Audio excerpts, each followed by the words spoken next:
Okay, so I gotta confess something about Build. So first of all, you're a dev, right?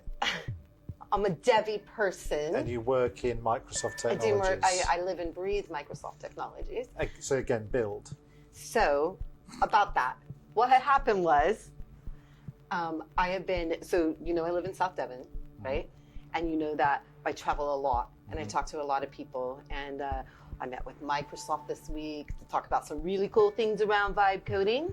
I did an ALB event with the NHS. I'm here today in Reading, where we talked about some of the exciting things coming up this summer with Microsoft. Anyway, I'm a really busy little bee, and I've spent a lot of time on the train, and the train doesn't give me good enough Wi-Fi to keep up to date on Build. So anyway, I'm really interested. You don't know what's going on, do you? I don't know what's going on. So what I'm going to do, I'm going to throw some things, because we were expecting some stuff. And I'm still expecting some stuff, and I promise you, when I go to Cardiff tonight, I'm going to catch up on everything Build. I can say the stuff we were expecting weren't in the initial keynote. Oh, sad face. Yeah. Sad You face. never know. Might come out soon. But I do have one for you, because we've been chatting about it. And as we've been going on, our worlds have been quite different, right? So I come from infrastructure and through M365 and all of that. Yeah. You've come from applications. Hold on. Can I restate that, actually, for the audience? Chris comes from the world of very boring things, and I come from the exciting world of shiny objects. Let's go. So we come from two different worlds. But all of a sudden they're merging. And that's kind of some of the challenges we've got at the moment. Because we've got like productivity people, we've got devices people, so end user compute, got biz apps, and we all used to work on our little silos. Yeah. But now we're kind of seeing, and this is going to be one of the things that I'd say to you, what about Windows 365 for agents? And what does that mean? Because Windows 365 is my world. That is your world. So kind of like a device, a VDI device. Yeah. That is set up in the cloud that allow people to connect to it. Yeah. Agent Windows 365. So what do we think those agents are going to be doing that they need a computer for? And because it seems like a big jump from me, because I've heard of computer use. Yeah, computer using agents, they're really cool, right? Because let's say I have these weird bespoke systems on my computer, maybe something that a person like me built 10 years ago to solve a problem, and I don't want to quite give it up, even though maybe I can do it a different way. I don't want to, because I built it and it's my baby and it's awesome. But the technology, the AI technology and Power Platform in general, we can't just connect to it easily, right? And you need a developer to come in and build a custom connector and to make this magic happen.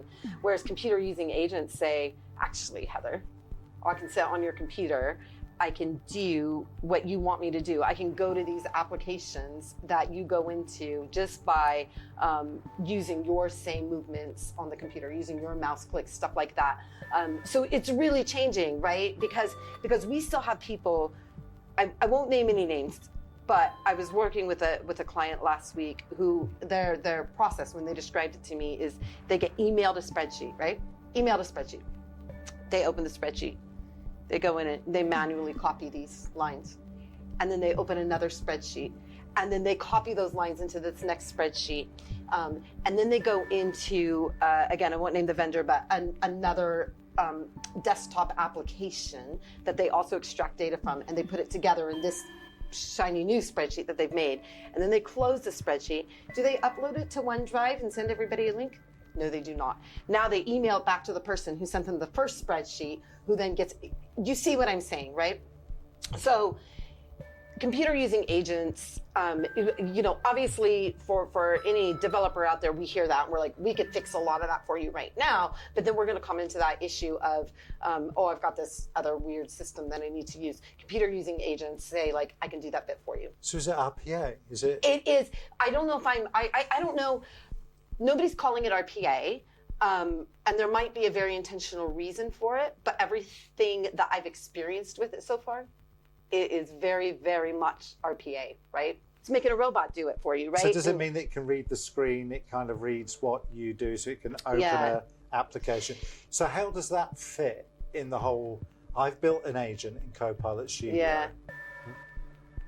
So do I call, what happens? So you build a specific, you can build a computer using agent in Copilot Studio that says, hey, now I want you to do what I do manually. So I always explain to RPA as like, if you were to come in and I was to teach you my job, I would try my best, but I would show you the mechanics of what I do every day, right?